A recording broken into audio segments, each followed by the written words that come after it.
자, 오늘 건축 탐구 하나님의 집 세 번째 시간이에요. 창문 편으로 말씀을 증거합니다. 자, 지난 시간까지 우리는 믿음의 집을 짓는 건축의 기본들, 터전과 재료에 대해서 말씀을 나누었습니다. 이때 믿음의 터전은 누구라 그랬어요? 예수 그리스도. 그 반석 위에 우리의 믿음, 주추를 놔야 된다라고 배웠습니다. 그리고 믿음의 터전이 있으니 이제 지을 재료가 필요하죠. 그것이 소망의 확신과 자랑이었습니다. 소망의 확신은 예수 그리스도, 흔들리지 않는 기초와 뼈대입니다. 또한 소망의 자랑은 영혼의 내구성이라 그랬어요. 맷집이 있어야 돼요. 악한 것이 우리를 쳐도 견디고 이겨낼 수 있어야 됩니다. 버틸 힘이 있어야 돼요. 자, 그러면 이런 인생을 산 사람이 누가 있을까? 성경을 보면 여러 사람들을 우리가 꼽을 수 있겠으나 그중 한 명이 오늘 우리가 읽은 말씀의 다니엘일 것입니다. 이때 오늘 본문 당시의 다니엘은 나이가 80세였어요. 80세. 그럼에도 여전히 현역이었죠. 1절, 2절 봅니다. 다리오가 자기의 뜻대로 고관 120명을 세워 전국을 통치하게 하고 또 그들 위에 총리 셋을 두었으니 다니엘이 그 중에 하나이라. 아멘. 그 다니엘은 훗날 페르시아가 되는 메대와 바사의 총리 삼두 정치의 한 축이었습니다. 그러니까 그 자체로 굉장히 성공한 인생이죠. 포로 신분으로 시작해서 이제는 제국의 총리까지 올라간 입지전적인 인물이었습니다. 대신 그 과정은 결코 쉽지 않았어요. 사실 다니엘의 인생사는 고단하고 매우 힘들었습니다. 우선 그는 유다의 왕족, 귀족의 자제로서 바벨론의 1차 침입 때 끌려왔어요. 고향에서 끌려서 바벨론 성으로 들어왔어요. 어린 나이였습니다. 그의 이름도 바뀌었죠. 벨드사살이란 이름으로 바뀌었습니다. 그리고 힘든 과정을 통해서 바벨론의 관리가 됐어요. 그리고 이후로는 바벨론의 관리로서 유다 왕국이 멸망하는 것을 지켜보게 됩니다. 아무것도 할 수가 없어요. 자기 나라가 망하는 것을 지켜봐요. 얼마나 마음이 미어졌을까요? 자, 그럼에도 다니엘은 하나님이 주신 구원의 약속을 믿고 꿋꿋하게 살았는데, 자, 이번에는 갑자기 바벨론이 망하게 됐어요. 자기가 속한 나라가 망하게 됐습니다. 이때 놀랍게도 바벨론이 망하는 날 다니엘은 당시 왕에게 급한 호출을 받지요. 한 사건이 있었는데 지금 바벨론 성이 공격받는 중에도 이 정신 빠진 왕은 잔치를 베풀어요. 잔치를 개최하고 주색 잡기에 빠져 있었습니다. 그러면서 자랑하듯이 옛날 예루살렘 성을 점령할 때 거기서 가져온, 성전에서 가져온 기물로 술을 먹습니다. 기분 내는 거예요. 그러다가 갑자기 손가락이 나타나서 벽에 글자를 막 쓰는 거 있죠. 그걸 보고 기겁하는 거예요. 특히 아무도 그 글자를 해석할 수 없으니 더 당황하는 것입니다. 이때 왕비가 두려움에 떠는 왕에게 이미 은퇴한 다니엘을 소개합니다. 이에 다니엘은 호출을 받고 급히 달려와서 그 글자를 해석하죠. 메네, 메네, 데겔, 우바르신. 그 의미로는 세어지고 세어지며 저울에 달려 그리고 쪼개지다라는 뜻이 굉장한 상징적인 문구입니다. 곧 하나님께서 저울에 달아서 계산하고 또 계산하셨는데 안 되겠다, 쪼개야겠다, 곧 바벨론의 파국을 선포한 그러한 말씀과도 같습니다. 결국 그 밤에 메데 바사의 군대는 성내로 진입을 했고 바벨론 왕 벨사살은 즉시 참형으로 목이 잘립니다. 이것이 바벨론 왕국 제국의 허망한 최후였지요. 자, 그러면서 사실은 다니엘도 이때가 굉장히 큰 위기였어요. 왜냐하면 그 잔치에 참여하고 있었기 때문입니다. 특히 당시 바벨론 왕은 술에 취한 채 다니엘의 해석을 듣고 그에게 상을 줬어요. 그러니까 자기 나라 망한다고 해석을 했는데도 이 술 취하니 뭐 이게 들리겠어요? 참 잘했구나라고 상을 줘요. 자주색 옷을 입히고 금사슬을 목에 걸어줍니다. 그러니까 복장상으로 보면 어때요? 왕의 최측근으로 오해를 살만하지요. 하지만 여기에서 놀라운 반전이 생깁니다. 그간의 사정을 다 듣고 정복자 다리오는 오히려 다니엘을 죽인 것이 아니라 신하로 삼게 되는 것입니다. 그의 지혜를 매우 높이 산 거예요. 곧 이 모든 일을 누가 계획하셨을까요? 하나님이 계획하셨어요. 왕궁 벽에 글자를 새기시고 다니엘을 부르셔서 은퇴한 사람을 부르셔서 글자를 해석하게 하셨고 조국을 짓밟은 바벨론의 마지막을 보게 하셨으며 새로운 나라에 그의 자리를 친히 마련해 주신 것입니다. 자, 이런 어려운 과정 속에서 다니엘은 결국에 페르시아, 메대와 바사의 총리까지 오르게 된 거예요. 여러분, 단지 이것을 그의 처세가 훌륭해서 이렇게 되었다라고 생각할 수 있겠습니까? 아니죠. 하나님이 지켜주시는 거예요. 하나님이 길을 여신 줄로 믿습니다. 자, 그러면 하나님은 다니엘에게 왜 이런 특별한 기회 주셨을까? 왜 80세까지 그를 사용하셨을까요? 다른 이유가 없죠. 그것은 그가 믿음의 사람, 특별히 기도의 사람이었기 때문이에요. 그의 삶을 단적으로 증명하는 말씀이 오늘 10절 말씀입니다. 다니엘이 이 조서에 왕의 도장이 찍힌 것을 알고도 자기 집에 돌아가서는 윗방에 올라가 예루살렘으로 향한 창문을 열고 전에 하던 대로 하루 3번씩 무릎을 꿇고 기도하며 그의 하나님께 감사하였더라. 아멘. 여기서 우리가 주의 깊게 봐야 되는 단어는 전에 하던 대로라는 말이에요. 전에 하던 대로 하루에 3번. 여기서 말하는 전은 언제를 뜻할까요? 그것은 아마도 다니엘서 1장으로 거슬러 올라가야 할 것입니다. 그는 처음 포로로 끌려왔던 10대 시절부터 뜻을 정했어요. 내가 이방 것을 함부로 취하지 않으리라. 내가 비록 이방 땅에 살아도 하나님만 붙들고 살리라. 이것이 변치 않는 그의 삶의 거룩한 목표이며 습관이 된 것입니다. 한마디로 그는 소위 성공한 스토리를 가진 사람이었지만 승승장구하며 그의 인생의 집이 커질 때마다 기도의 창문도 함께 키워낸 사람이에요. 인생의 집이 커지고 승승장구할 때마다 기도의 창문도 그와 걸맞게 키운 사람이라고요. 이것이 핵심입니다. 여러분, 죄수들 사이에서는 교도소를 흔히 은어로 큰 집이라고 불러요. 큰 집 갔다 왔어. 큰 집처럼 자주 간다라고 해서 큰 집이라고 한대요. 근데 이 말이 액면상으로 생각을 해보면 틀린 말이 아니죠. 교도소는 많은 죄수를 수용하기 때문에 건물 자체가 큰 건물, 큰 집이 맞습니다. 하지만 상대적으로 빈곤한 것, 빈약한 게 무엇일까요? 창문이에요.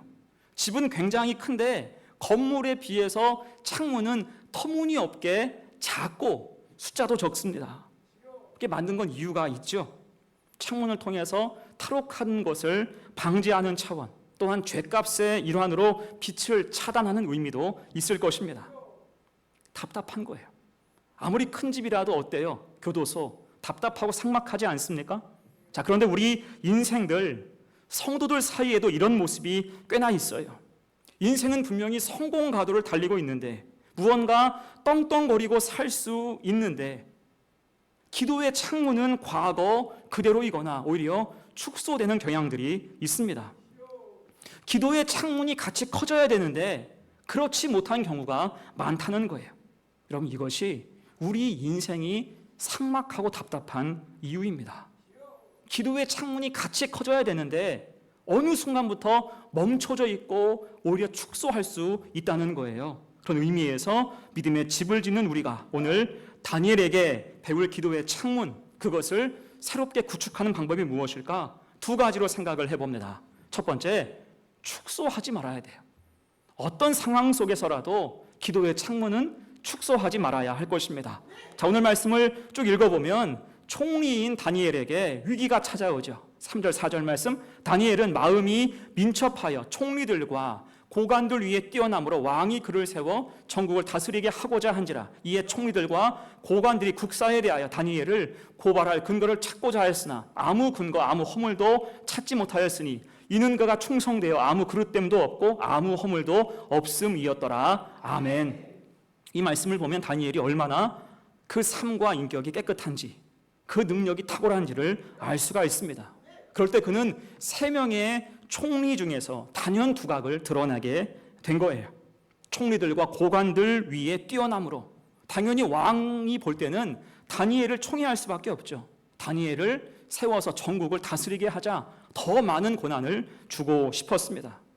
1인지하 만인지상의 자리가 이제 보이는 거예요. 자, 그럴 때 어쩔 수 없이 주변에 적이 많아집니다. 잘 나가니까 주변에서 시샘하는 시선이 많습니다. 특히 다니엘은 포로 출신이에요. 그리고 이전 바벨론의 관료 출신이기 때문에 정통 메대와 바사 출신들이 볼 때는 화가 나는 거예요. 약이 바짝 오르는 것입니다.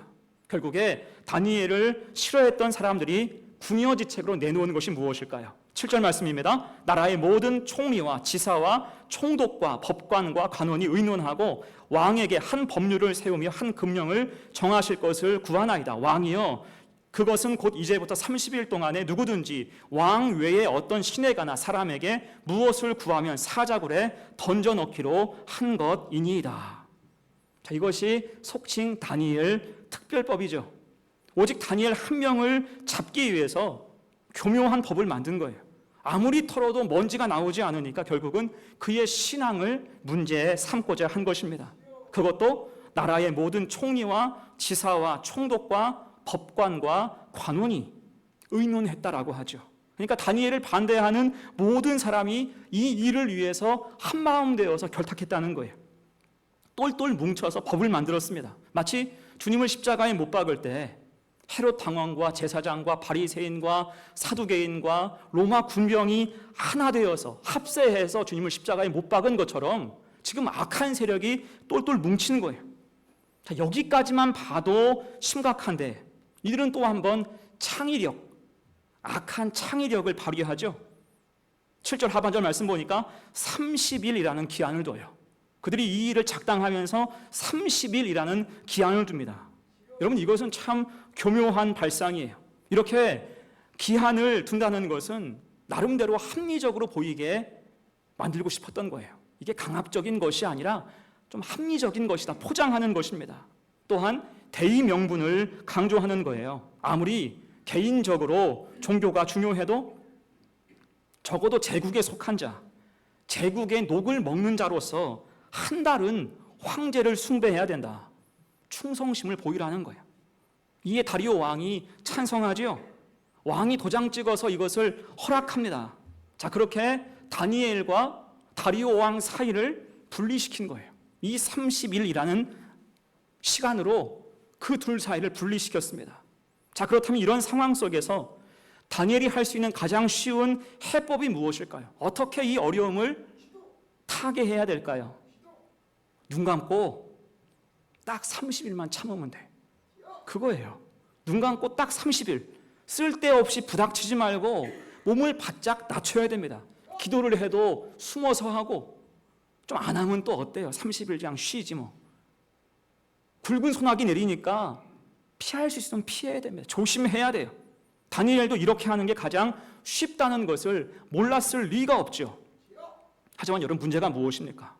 이 교묘함 뒤에 있는 악한 마귀는 절대로 거기서 끝나지 않는다는 거예요. 하나를 쉽게 내주면 다음에는 더 많은 것을 내놓으라 라고 하는 것입니다. 이번에는 30일이죠. 다음에는 분명히 50일이에요. 100일입니다. 이것을 매해 혹은 국가 중개사가 있을 때마다 요구할 가능성이 있어요. 처음 한 번이 어렵지 나중에는 이것이 관행이 될 수도 있는 것입니다. 또한 여러분, 사람의 관성이 그렇죠. 한 번 믿음이 흔들리면, 한 번 믿음이 흐트러지면 다시 회복하는 것이 쉽지가 않습니다. 우리 중에도 믿음을 잃고 방황하는 분들이 있죠. 예배를 잊고 사는 분들 있습니다. 제가 그분들한테 가끔 연락을 해요. 그럼 한결같이 하는 말이 뭐냐면, 곧 가겠습니다, 목사님. 다음에 꼭 갈게요. 약속을 합니다. 전 그러면 기대해요. 그걸 믿어요. 믿고 어떤 중요한 날 절기를 앞에 두고 제가 꼭 연락합니다. 이번에는 꼭 오시라고 초청을 해요. 문자도 제가 길게 보내요. 와요?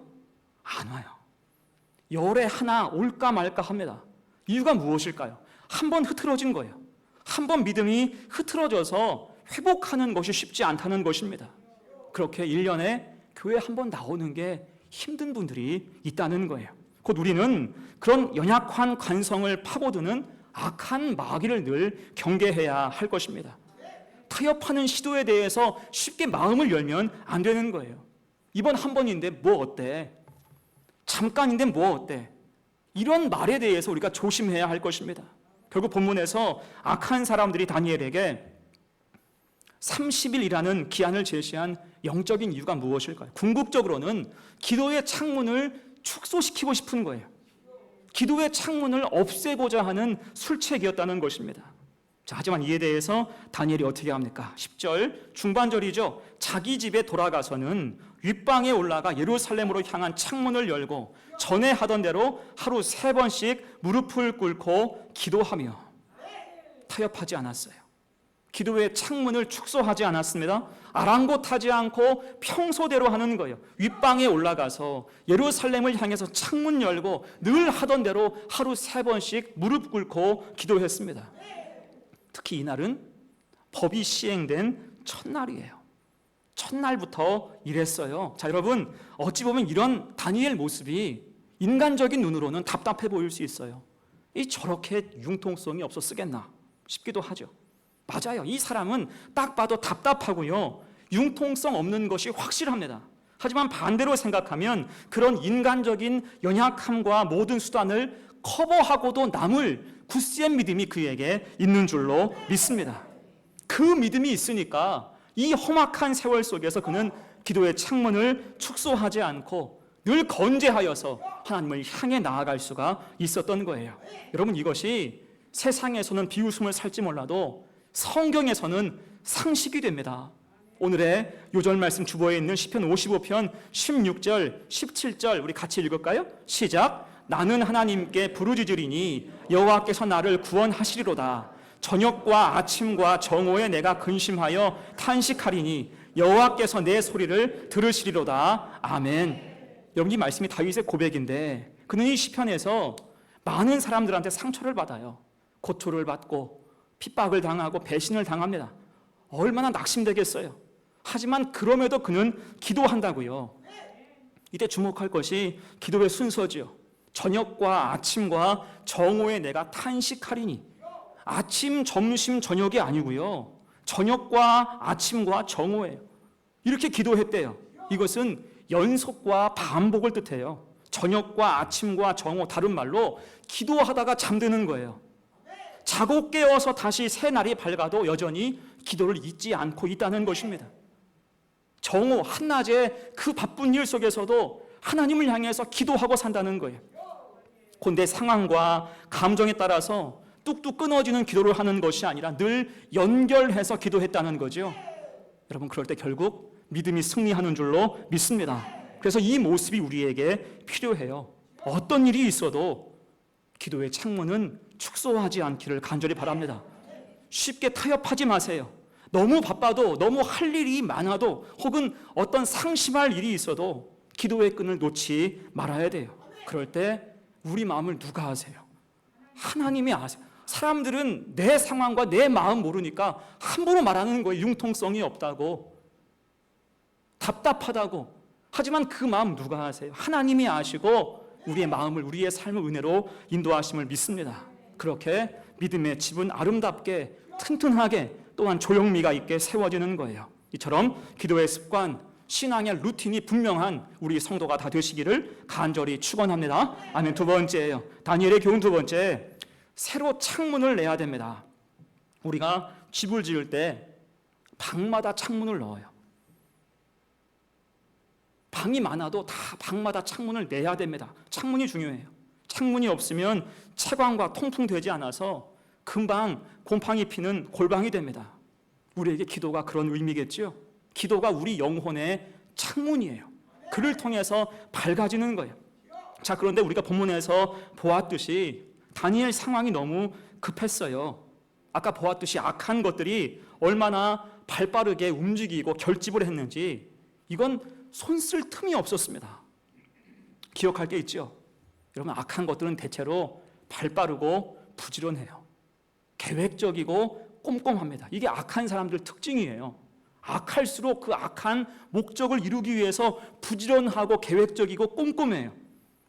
오늘 일과 비슷한 일이 저 에스더 왕후 시절에도 있었죠. 그때 하만은 유대인 몰살 계획을 세워서 왕을 현혹했을 때 왕이 자기 인장반지를 꺼내줬어요. 네 맘대로 하라고. 여러분, 이것이 악한 것들의 전형적인 능력이에요. 가용 자원을 총동원해서 결국 그 악한 일을 성사시키는 거예요. 자, 그럴 때 그걸 당하는 우리 입장은 어때요? 당황할 수밖에 없겠죠. 이런 상황을 무슨 수로 이길 수가 있을까? 물량도 부족하고 사람 수도 부족하고 권력의 지형도 이미 기울어져 있어요. 애초에 이길 수 없을 것 같지요? 그럼 포기해야 될까요? 아니에요. 성경은 한 가지 방법을 우리에게 제시합니다. 여러분 기억해 보세요. 에스더서에서 가장 유명한 말씀이 무엇입니까? 에스더 4장 16절 말씀 맨 끝이죠. 죽으면 죽으리다. 죽으면 죽으리이다. 하지만 그 전에 에스더가 무슨 말을 했을까요? 같이 읽어요. 시작. 유다인을 다 모으고 나를 위하여 금식하되 밤낮 3일을 먹지도 말고 마시지도 마소서. 나도 나의 시녀와 더불어 이렇게 금식한 후에 규례를 어기고 왕에게 나아가리니 죽으면 죽으리이다 하니라. 아멘. 기도가 방법이라는 거예요. 기도만 방법이라는 거예요. 같이 기도하자라고 하고 있습니다. 또한 역대하 20장이죠. 그 유명한 여호사밧 왕의 기도 같이 읽어요. 시작. 이 큰 무리를 우리가 대적할 능력이 없고 어떻게 할 줄도 알지 못하옵고 오직 주만 바라보나이다. 아멘. 위기 앞에서 적군들 연합군으로 쳐들어온 그 사람들 앞에서 오직 기도하는 거예요. 기도해야 이긴다는 것입니다. 자, 오늘 다니엘도 마찬가지예요. 그는 10절에서 예루살렘을 향한 창문을 열고 전에 하던 대로 하루 3번씩 기도했어요. 여러분 이 모습이 능력이 없어 보입니까? 이 모습이 참 대책 없는 모습이구나 싶습니까? 아니, 여러분 이 장면은요 그 자체로 굉장히 중요합니다. 이게 다니엘의 전공법이에요. 정중공입니다. 고요함 속에 보여지는 역동성이 있어요. 지금 세상은요 온통 사나워요. 잡아먹으려고 혈안입니다. 그런데 그 속에서 다니엘은 홀로 고요해요. 고요하고 담담하게 하나님께 나아갑니다. 이것이 그가 알고 있는 기도의 위상과 능력이에요. 기도는 주문이 아니거든요. 기도는 감정 따라 춤추는 말이 아니거든요. 이게 기도의 위상과 능력이에요. 세상은 아무리 혼란스럽고 사나워도 나는 믿음의 길을 가리라. 정중동, 고요함 속에서 하나님 일하심을 바라보며 나아가는 것입니다. 곧 그는 지금 80년 하나님과 동행한 인생의 모든 노하우를 총동원해서 기도에 무릎을 꿇은 줄로 믿습니다. 이게 기도의 능력이죠. 그럴 때 맨 마지막 말씀이 의미가 있습니다. 그의 하나님께 감사하였더라. 아멘. 여러분 어떤 응답받은 후에 감사는 본능이죠. 어떤 큰 위기를 모면한 후에 하는 감사는 당연합니다. 이건 누구나 다 할 수 있어요. 하지만 오늘 다니엘의 감사는 굉장히 특별해요. 지금 가장 어려울 때 뻔히 보이는 고난의 상황 가운데 그가 감사해요. 한마디로 말하면 당겨서 감사하는 거예요. 땡겨와서 모든 것이 하나님의 섭리일 것이니 당겨서 감사하는 거예요. 곧 지금 이 어려운 상황도 하나님 섭리의 일부라고 해석하고 있는 것입니다. 이때 섭리라고 한다면 분명히 하나님은 가난하게도 하시고 부하게도 하시며 낮추기도 하시고 높이기도 하시기 때문에 설사 이 일로 말미암아 어떤 흉한 일을 당한다 할지라도 그것조차 하나님의 뜻이니 나는 감사하며 나아가겠습니다. 겸손의 의미가 그 속에 담겨 있습니다. 어떻습니까? 이것이 믿음의 성숙인 줄로 믿습니다. 그럴 때 이 일 앞에서 질리지 않아요. 악한 것에게 눌리지 않고 새로운 기도의 창문, 믿음의 새 길이 생긴 줄로 믿습니다. 여러분 등산 생각해 보세요. 우리가 등산할 때 등산로가 있지요. 여러 군데 등산로가 있어요. 이때 등산로는 최초 누가 계획해서 만든 게 아닐 겁니다. 사람들이 자연스럽게 많이 가서 여러 갈래 길이 만들어진 거예요. 정상으로 가는 많은 길이 생겼습니다. 기도가 그러는 거예요. 아무리 험산 줄령이 우리 앞에 있어도 기도할 때 길이 열릴 것을 믿습니다. 본문처럼 고난 중에도 하나님의 섭리를 인정하고 의지하며 감사할 때 새 길이 나는 거예요. 그 어두운 상황에 걸맞는 새 길이 열리게 되는 줄로 믿습니다. 자, 그럴 때 오늘 이후 상황이 어떻게 돼요? 오늘 다니엘은 10절 이후 사람들의 밀고로 즉시 체포되죠. 이걸로 다 끝이 난 것 같았어요. 약속된 대로 굶주린 사자가 우글대는 사자굴로 끌려갑니다. 죽은 목숨이죠. 자, 그런데 그 순간 전능하신 하나님이 사자의 입을 봉하셨습니다. 믿습니까? 전능하신 하나님이 사자의 입을 봉하셨어요. 악한 것들이 다니엘의 털끝 하나도 건들지 못하게 하신 것입니다. 그럴 때 다니엘의 무사함은 가장 강력한 무죄의 근거가 되어서 풀려남과 동시에 다니엘을 죽이고자 했던 사람들이 도리어 사자굴에 끌려가서 뼈도 못 추리는 신세가 됐습니다. 그들의 무도함이 유죄로 다 드러나게 된 거예요. 그래서 성경 오늘 사건을 이렇게 정리합니다. 저 아래 28절 말씀 보세요. 이 다니엘이 다리오 왕의 시대와 바사 사람 고레스 왕의 시대에 형통하였더라. 아멘. 전화위복이죠. 그 믿음의 창문에 걸맞도록 하나님이 그 인생의 집을 더 크게 하셨다는 것입니다. 여러분, 이것이 특별함이에요. 이게 굉장히 우리가 주목할 부분이에요. 대부분은요, 건물의 크기에 비례해서 창문을 달지요. 하지만 다니엘에게는 기도의 창문에 비례해서 인생의 집을 주시는 거예요. 정반대예요. 건물이 먼저가 아니고 기도의 창문이 세워지는 것을 보고 거기에 걸맞게 인생의 집, 믿음의 집을 크게 하신 줄로 믿습니다. 곧 기도의 창문을 크게 할수록 하나님은 더 크게 축복하신다. 그 교훈을 우리에게 주고 있습니다. 자, 그래서 우리도 감사로 나아가며 기도의 창문을 새로 열어야 할 줄로 믿습니다. 아무리 힘들고 어려워도 감사를 찾아야 돼요. 생각해 보면 찾으면 찾아지는 게 감사예요. 힘들고 어려워도 찾으면 찾아지는 게 감사입니다. 그 마음 가지고 기도할 때 하나님 기뻐하시고요, 결국 그 믿음에 걸맞는 풍성함을 우리 삶 가운데 채우심을 믿습니다. 이것이 오늘 말씀 통해 주시는 귀한 약속이에요. 이 사실을 기억하면서 넓은 기도의 창문을 내고 그를 통해서 형통의 복을 받을 수 있는 우리 성도들 다 되시기를 간절히 축원합니다. 이제 말씀을 마무리합니다. 자, 믿음의 집, 하나님 집에는 창문이 있어야 돼요. 그것이 기도의 창문입니다. 그리고 어떤 일이 있어도 기도의 이 창문은 축소되어서는 안 될 것입니다. 오늘 다니엘, 그가 성공하고 승리하게 된 비결이 뭐예요? 그 인생의 많은 여정 속에서 기도의 창문이 축소되지 않았고 오히려 확장된 것입니다. 위기와 고난의 순간 오히려 감사하면서 기도의 창문을 새로 뚫어낼 때 거기에 걸맞는 인생의 많은 것으로 하나님께서 채워주셨습니다. 그래서 우리도 늘 기도해야 돼요. 기도의 창문이 큰 사람이 좋은 믿음 가진 사람입니다. 그럴 때 영혼의 골방은 사라져요. 혹시 여러분 삶 가운데 영혼의 골방이 있습니까? 막혀서 어두침침한 곳이 우리 영혼, 우리 마음 속에 있습니까? 곰팡이 피는 냄새나는 공간이 우리 속에 있습니까? 그곳에 기도의 창문을 새로 내시기를 축복합니다. 우리 인생이 달라질 수가 있는 거예요. 그렇게 기도와 감사를 통해서 우리 믿음의 집에 조형미가 더해지고 밖에서 볼 때 아름다운 성도의 모습, 안에서 볼 때는 감사와 평강이 가득한 성도의 능력이 있는 복된 성도의 삶이 다 되시기를 간절히 축원합니다. 아멘. 우리 함께 이 시간 찬송하고 기도합니다.